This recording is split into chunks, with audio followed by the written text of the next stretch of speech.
Shri John Michael. Sir, governor നടത്തിയ ഈ നയപ്രഖ്യാപനത്തിന് ബഹുമാനായ ഇ ചന്ദ്രശേഖരൻ നടത്തിയ പ്രമേയത്തെ ഞാൻ അനുകൂലിക്കുകയാണ് സാർ. ഇവിടെ പ്രിയപ്പെട്ട KPA മജീദ്, അദ്ദേഹത്തോട് എല്ലാ ബഹുമാനത്തോടും ചോദിക്കട്ടെ, അദ്ദേഹം ഈ സംസ്ഥാനത്ത് ഒരു വികസനവും നടത്തുന്നില്ലെന്നാണ് പറയുന്നത്. അദ്ദേഹം മലപ്പുറത്തു നിന്ന് തന്നെയാണ് വരുന്നതെന്ന് എനിക്കൊരു സംശയമുണ്ട്. അവിടുത്തെ നാഷണൽ ഹൈവേകളും അവിടുത്തെ റോഡിൻ്റെ പണികളൊക്കെ കണ്ടാൽ അങ്ങേക്ക് ഇവിടെ വന്നിങ്ങനെ പച്ചക്കള്ളം പറയാൻ സാധിക്കുമോ? അദ്ദേഹം പറഞ്ഞു പ്ലീസ് അങ്ങ് തുടരൂ. അദ്ദേഹം പറഞ്ഞു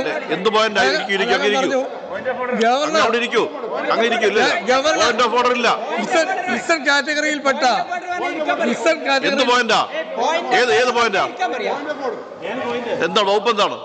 സർ, ബഹുമാനപ്പെട്ട ഒരു മെമ്പർ ഇവിടെ സംസാരിച്ച കാര്യത്തെക്കുറിച്ച് അദ്ദേഹം പറഞ്ഞത് പച്ചക്കള്ളാണ് എന്ന് പറഞ്ഞത് അൺപാർലമെന്ററിയാണ്. അത്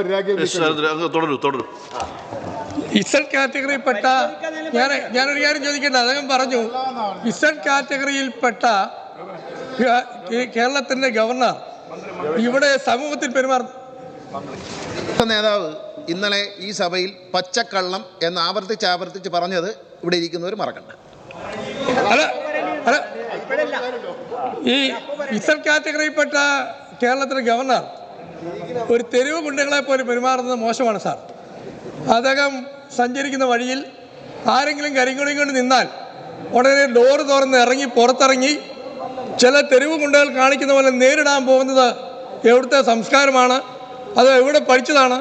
ഞാൻ ചോദിക്കട്ടെ, ഇവിടെ പറഞ്ഞല്ലോ അദ്ദേഹത്തിൻ്റെ രാഷ്ട്രീയ പാരമ്പര്യം നമുക്ക് എല്ലാവർക്കും അറിയാം.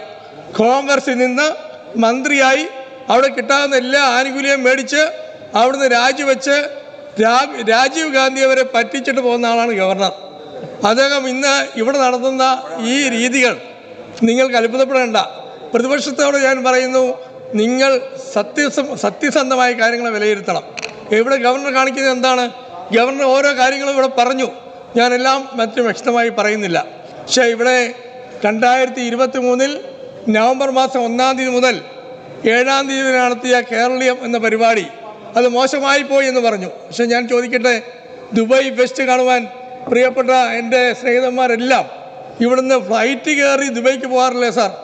കേരളത്തിൽ കേരള ഫെസ്റ്റ് വന്നാൽ എന്താണ് അതിനൊരു കുഴപ്പം?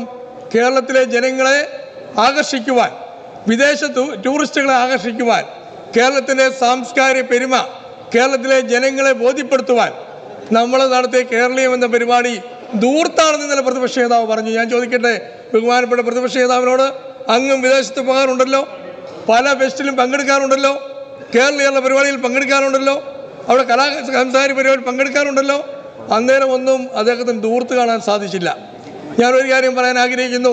ബഹുമാനപ്പെട്ട കേരളത്തിൻ്റെ മുഖ്യമന്ത്രി ഇന്നലെ പറഞ്ഞു, കേരളീയം പരിപാടി ഇനിയും കേരളത്തിലെ എല്ലാ ജില്ലകളിലേക്കും വ്യാപിപ്പിക്കുന്ന കാര്യം പരിഗണിക്കും, ആലോചിക്കുമെന്ന് പറഞ്ഞത് വളരെ ആത്മാർത്ഥമായി ഞാൻ അതിന് സ്വാഗതം ചെയ്യുകയാണ് സാർ. ഇവിടെ പറഞ്ഞല്ലോ കേരളത്തിലെ ജനങ്ങളുടെ കാര്യം, കേന്ദ്രം സംസ്ഥാനത്തോട് കാണിക്കുന്ന കടുത്ത അവഗണന, സാമ്പത്തിക ഉപരോധം, ഇതെല്ലാം മറികടന്ന് കേരളത്തിലെ ജനങ്ങളെ പിടിച്ചു നിർത്തിക്കൊണ്ടു പോകുന്ന ഒരു സർക്കാരാണ് സാർ ഇവിടെ ഭരിക്കുന്നത്. സംസ്ഥാനത്തെ യുവതലമുറയിലെ ശാസ്ത്രബോധം സൃഷ്ടിക്കുവാനും സമഗ്രമായി ചരിത്രബോധം വളർത്തുവാനും ഊന്നൽ നൽകിക്കൊണ്ട് നവകേരള സൃഷ്ടിക്കുക എന്ന ആശയം മുന്നോട്ട് വെച്ചുകൊണ്ട് സർക്കാർ നടത്തുന്ന വളരെ ദീർഘവീക്ഷണമുള്ള ഈ പ്രഖ്യാപനങ്ങളാണ് സാർ നയപ്രഖ്യാപനത്തിൽ പ്രിയപ്പെട്ട ഗവർണർ നടത്തിയത്. കേരളത്തിലെ ജനങ്ങൾ അർപ്പിച്ച വിശ്വാസം പ്രതീക്ഷയും ഉയർത്തിപ്പിടിച്ചുകൊണ്ട് അഴിമതിയില്ലാത്ത എല്ലാ മേഖലയിലും വികസനം എത്തിക്കുന്നതിന് പരിശ്രമിക്കുന്ന ഒരു സർക്കാരാണ് സാർ ഇന്ന് കേരളം ഭരിക്കുന്നത്. ഇതിനെയൊക്കെ ഏതെങ്കിലും രീതിയിൽ മറിച്ചു പറയാൻ പറ്റുമോ? കേരളത്തിൽ മഹത്തായ പാരമ്പര്യവും സംസ്കാരം ഉൾക്കൊണ്ടുകൊണ്ട് നടത്തിയ പരിപാടികൾ, അന്താരാഷ്ട്രപരമായ പ്രശസ്തരായിട്ടുള്ള വ്യക്തികളെ കൊണ്ടുവന്ന് ഇവിടെ സിമ്പോസിയങ്ങളും പരിപാടികളും നടത്തിയത്, ഇതൊന്നും നമുക്ക് മറന്നു പോകാൻ സാധിക്കത്തില്ല സാർ. അതുപോലെ തന്നെ സംസ്ഥാനത്തെ 140 നിയോജകമണ്ഡലങ്ങളിൽ സംഘടിപ്പിച്ച കേരള സദസ്, അതിനെപ്പറ്റി പറഞ്ഞ് 20 ആളുകൾ പോക്കറ്റ് അടിക്കാനാണെന്ന് പറഞ്ഞു. ഇവിടെ ആരാണ് സാർ പോക്കറ്റ് അടിക്കുന്നത്? പ്രതിപക്ഷത്തോട് ഞാൻ വളരെ ശക്തിയുതമായി ചോദിക്കട്ടെ, 140 നിയോജകമണ്ഡലം നടത്തിയ കേരള സദസ്സിൽ 10,000-കണക്കിന് ആളുകൾ ഒഴുകിയെത്തിയെങ്കിൽ അത് കേരള സർക്കാരിനുള്ള ജനങ്ങളുടെ അംഗീകാരമാണ് സാർ. ആ അംഗീകാരം കണ്ടില്ല എന്ന് നിങ്ങൾ നടിക്കാൻ പാടില്ല. കേരളത്തിലെ ജനങ്ങൾ നവകേരള സദസ്സ് വഴി പുതിയ ആശയങ്ങൾ മുമ്പോട്ട് വെച്ചിട്ടുണ്ടെങ്കിൽ ഒരു സംശയം വേണ്ട, ഈ പ്രാവശ്യത്തെ ബഡ്ജറ്റിൽ കേരളത്തിലെ മന്ത്രി, ധനകാര്യ വകുപ്പ് മന്ത്രി അതിനുള്ള അംഗീകാരം നൽകും സാർ.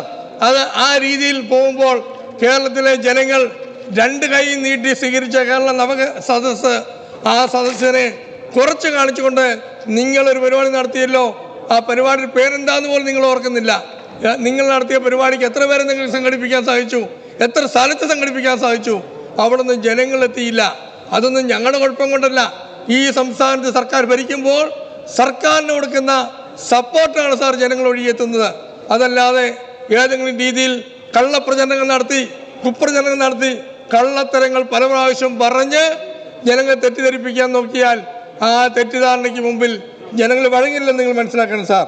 നമുക്കറിയാം, കേരളത്തിലെ മുഴുവൻ ബഹുമാനപ്പെട്ട മന്ത്രി സഭാംഗങ്ങളും അതോടൊപ്പം തന്നെ എല്ലാ വകുപ്പ് മേധാവികളും എല്ലാവരും ഒരുമിച്ച് ജനങ്ങളിലേക്ക് ഇറങ്ങിച്ചെന്ന അവരുടെ പ്രശ്നങ്ങൾ നേരിട്ട് മനസ്സിലാക്കുവാനും അവർക്ക് എത്രയും വേഗം പരിഹാരം ചെയ്യുന്നതിനും ജനങ്ങൾ പുതിയ ആശയങ്ങൾ ജനങ്ങൾ സ്വീകരിക്കുവാനും ആശയങ്ങൾ നടപ്പിലാക്കാനും വേണ്ടിയാണ് സാർ നവകേരള സദസ്സ് നടത്തിയത്. ഇനിയും അതിൻ്റെ കണ്ടിന്യൂവേഷൻ ഫെബ്രുവരി മാസം 18-ാം തീയതി തൊട്ട് കേരളത്തിൻ്റെ 10 മേഖലകളിൽ വിവിധങ്ങളായിട്ടുള്ള ചർച്ചകളും സിമ്പോസിയങ്ങളും നടക്കാൻ പോവാണ് സാർ. ഈ രീതിയിലെല്ലാം മുമ്പോട്ട് പോകുമ്പോൾ കേരളത്തിലെ ജനങ്ങൾ അംഗീകരിക്കുന്ന, കേരളത്തിലെ ജനങ്ങളോടൊപ്പം നിൽക്കുന്ന ഈ സർക്കാരിനെ ജനങ്ങളുടെ മുമ്പിൽ താറടിച്ച് കാണിക്കുവാൻ, അല്ലെ ജനങ്ങളുടെ മുമ്പിൽ തെറ്റിദ്ധാരണ വരുത്തുവാൻ പ്രതിപക്ഷം നടത്തുന്ന ശ്രമങ്ങൾ എല്ലാം ഓരോ ദിവസം പൊളിഞ്ഞു പോകുന്നത് നമ്മൾ കണ്ടുകൊണ്ടിരിക്കുകയാണ് സാർ. അതുകൊണ്ട് ഞാൻ എൻ്റെ പ്രസംഗം ഉപസംഹരിക്കുകയാണ്.